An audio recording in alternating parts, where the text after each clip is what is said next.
چې حاسد د یو بنده د الله سره یو نعمت ولیدو او فوري طور د په ذهن کې رااله چې یاره دا د نه واخیستی شو ما ته راکړی شوې دا نعمت او دې له دې د زړه کې داسې ځای ورنه کي او د دې په تقاضا عمل شروع نه کي نو دې کې بیا دومره دا اندازه ګناه هم نشته خو حسد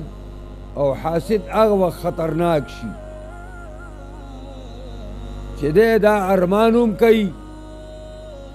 او بیا د هغې په تقاضا عمل هم کوي چې دا محسود چا چې حسد کیدی شي ده ته په لاس باندې هم ضرر ورسوي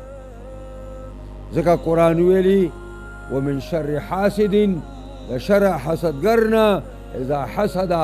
کله چې دی عمل شروع کی په تقاضا د خپل حسد باندې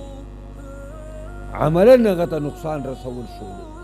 دی وخت کې دا ډېر خطرناکي نو پناه د ده نه وغواړه د الله رب العزت او د رب الفلک